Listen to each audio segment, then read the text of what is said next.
మహాగణాధిపతే నమః. శ్రీ గురుభ్యో నమః. శ్రీమాత్రే నమః. ప్రేక్షకులందరికీ స్వాగతం. 2024 జూన్ మాస ఫలితాలు.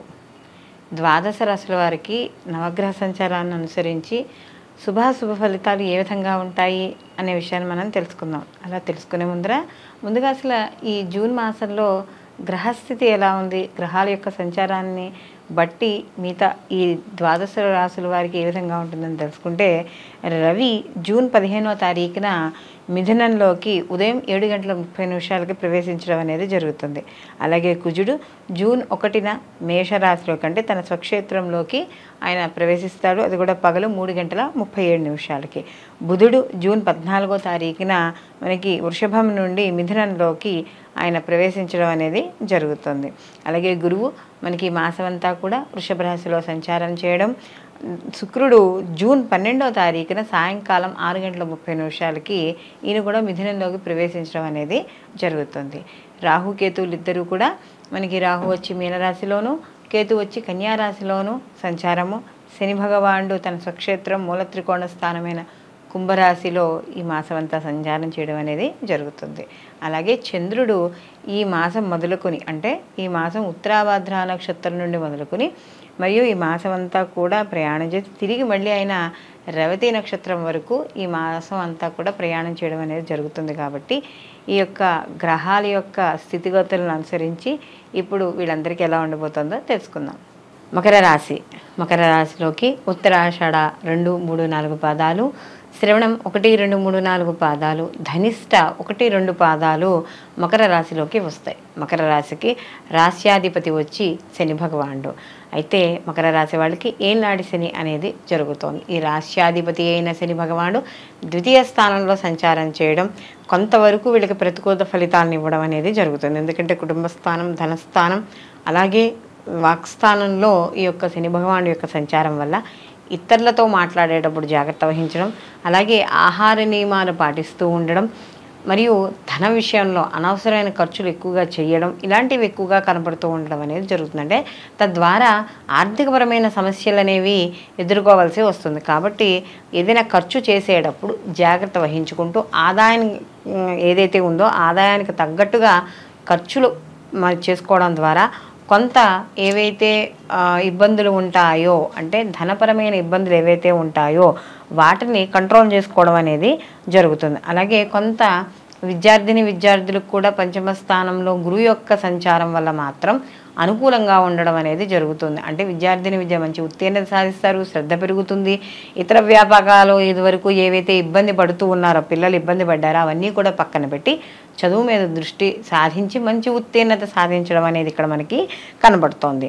అలాగే ఇక్కడ ముఖ్యంగా చూసుకున్నప్పుడు ఏవైతే వీళ్ళు విద్యార్థులు ఉన్నారో లాంగ్ టర్మ్ కోర్సులు చేసుకున్న వాళ్ళకి కావచ్చు, లేకపోతే వీళ్ళు ఏమైనా లోన్స్ కోసం అప్లై చేసుకున్న వాళ్ళు, స్కాలర్షిప్ల కోసం అప్లై చేసుకున్న వాళ్ళు వీళ్ళందరికీ కూడా అనుకూలంగా ఉండడం అనేది జరుగుతుంది. అలాగే ఎవరైతే స్నేహితులతో కావచ్చు, బంధువులతో కావచ్చు సత్సంబంధాలు ఉండడం అనేది ఇక్కడ మనకి కనబడుతుంది. అలాగే వీళ్ళ జీవితంలో కూడా నూతన వ్యక్తుల పరిచయాలు లాభించడం అనేది కూడా జరుగుతుంది. అలాగే కొత్తగా ఏమైనా పెట్టుబడులు పెట్టాలంటే వ్యాపారపరంగా ఏదైనా పెట్టుబడులు పెట్టాలి, మేము ధనాన్ని సంపాదించుకోవాలి అనుకునే కొత్త ఆలోచనలు మాత్రం తెచ్చుకోకుండా ఉండి ప్రశాంతంగా ఉన్న వ్యాపారాన్నే చేసుకుంటూ ఉండడం అనేది మంచిది. ఎందుకంటే అనవసరమైన తద్వారా కలహాలు ఇలాంటివి ఏర్పడి అక్కలేని భేదాభిప్రాయాలు వచ్చి వ్యాపారాన్ని దెబ్బతినే అవకాశం ఉంటుంది. కాబట్టి ఎవరి సొంత వ్యాపారాలు వాళ్ళు చేసుకోవడం వల్ల మంచిది. లేదు ఆల్రెడీ మేము స్టార్ట్ చేసింది మేము ఈ యొక్క భాగస్వామి వ్యాపారంతోనే స్టార్ట్ చేసాము అనుకున్న వాళ్ళు తప్పనిసరిగా భాగస్వామి వ్యాపారం చేసేటప్పుడు జాగ్రత్త అనేది వహించుకోవాలి. అలాగే అప్పుడప్పుడు ఈ యొక్క ఆర్థికపరమైన సమస్యలు ఏర్పడడం వల్ల కొంత రుణాన్ని తీసుకోవడం అనేది జరుగుతుంది. అలాగే వ్యవసాయ రంగంలో ఉన్న వాళ్ళకి ఎవరైతే ఈ రియల్ ఎస్టేట్ వాళ్ళు చేస్తున్నారో వాళ్ళందరికీ కూడా అనుకూలమైన ఫలితాలు గోచరిస్తున్నాయి. ఆకస్మిక ప్రయాణాలు చేయడం ఇలాంటివన్నీ కూడా కనబడుతూ ఉంటుంది. అలాగే ఎవరైతే ఈ రాశిలో ఉన్న రాజకీయ రంగాల్లో ఉన్న వాళ్ళందరికీ కూడా సామాన్యమైన ఫలితాలు గోచరిస్తున్నాయి. అయితే వీళ్ళ తెలివితేటలు వీళ్ళకి ఉపయోగపడమైనా కూడా బయట వాళ్ళకు ఉపయోగపడడం అనేది జరుగుతుంది. సంతానపరంగా కూడా అనుకూలంగా ఉంది.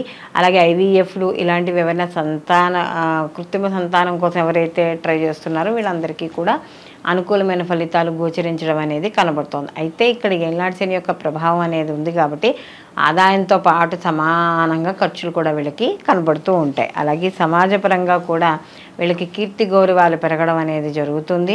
అలాగే ఎవరైతే నిరుద్యోగులు ఉద్యోగం కోసం ప్రయత్నిస్తున్నారో ఆ ప్రయత్నాల్లో కొంచెం అంటే గట్టిగా ప్రయత్నించడం వల్ల మంచి ఫలితాలు పొందడం అనేది ఇక్కడ మనకి కనబడుతోంది. అలాగే సినీ రంగాల్లో ఉన్న వాళ్ళకి ఇలాంటి వాళ్ళందరికీ కూడా అంటే సామాన్యమైన ఫలితాలు గోచరించడం అనేది ఇక్కడ మనకి కనబడుతోంది. అలాగే మొత్తం మీద వీళ్ళు అంటే వాళ్ళ జీవితంలో ఏదో కొత్తదనాన్ని కోరుకుంటూ ఉండడం, ఆ కొత్తదనాన్ని కోసం ఏదో ఒకటి చేయాలని ప్రయత్నిస్తూ ఉండడం, ఇలాంటివి కూడా ఎక్కువగా మకర రాశి వాళ్ళకి ఇక్కడ ఈ మాసంలో కనబడుతూ ఉండడం అనేది జరుగుతోంది. అలాగే కొన్ని పనులు చేసేటప్పుడు ఆ పనులు చేసే పనుల మీద మాత్రం కొద్దిగా శ్రద్ధ అనేది అవసరం. లేకపోతే అనవసరంగా ఆర్థిక పరంగా కానీ లేదా మాటల పరంగా కానీ మాటలు పడే అవకాశం అనేది కనబడుతుంది. ఎందుకంటే గుర్తు అనేది సరిగ్గా లేకపోతే.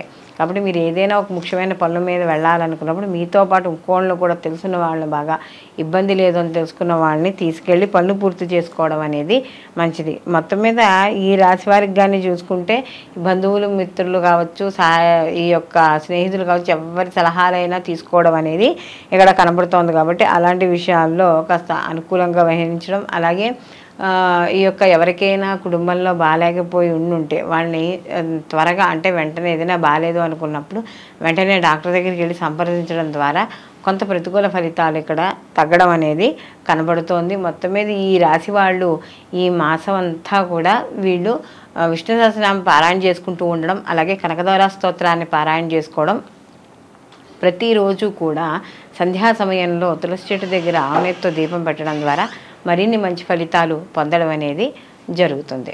ఇప్పుడు మనం మాస ఫలితాలు చూసుకున్నాం కదా. అయితే ఇప్పుడు మనం చూసిన మాస ఫలితాలు ఇవి గోచార ఫలితాలు. గోచార ఫలితాలు అంటే మనకి కేవలం 30% మాత్రమే వీటి ప్రభావం అనేది చూపించడం అనేది జరుగుతుంది. అయితే ప్రతి వాళ్ళు కూడా ఈ యొక్క గోచార ఫలితాలతో పాటుగా వాళ్ళ యొక్క జన్మజాతక ఫలితాలు కూడా తప్పకుండా పరిశీలించుకోవాలి. ఎందుకంటే జన్మజాతకంలో జన్మకుండలిలో చూసుకున్నప్పుడు వాళ్ళకి వాళ్ళ వ్యక్తిగత జాతకం అనేది కనపడుతుంది. అంటే వాళ్ళకి జరుగుతున్న మహర్దశలు, అంతర్దశలు, ప్రత్యంతర్దశలు అనేవి ఉంటాయి. కాబట్టి ఒకవేళ ఈ యొక్క గోచార ఫలితాలు బాగాలేకపోయినా ఇప్పుడు మీరు వినే ఫలితాలు ఉంటాయి. ఆ ఫలితాల్లో మీకు వ్యతిరేక ఫలితాలు కనబడుతున్నా మీ వ్యక్తిగత జాతకంలో కానీ అనుకూలంగా ఉన్నా, అంటే జరుగుతున్న మహర్దశలు అనుకూలంగా ఉన్నాయనుకోండి, అప్పుడు ఫలితాలు ఎలా ఉంటాయి? కాస్త అనుకూలంగానే ఉంటాయి. దానికి తగ్గ పరిహారంలో ఏమైనా చేసుకుంటే మనకి అనుకూలమైన ఫలితాలు వస్తాయి. ఒకవేళ గోచారం బాగుంది, మనకి వ్యక్తిగత జాతకం బాగాలేదు కాబట్టి అప్పుడు వ్యక్తిగత జాతకానికి సంబంధించిన ఏవైనా దోష పరిహారాలు కానీ అలాంటివి చేసుకుంటే సరిపోతుంది. కొంతమందికి రెండూ బాగుంటాయి కాబట్టి అప్పుడు అలాంటి వాళ్ళకి మనకి ఆ జాతకం అనేది చాలా అద్భుతంగా ఉంటుంది.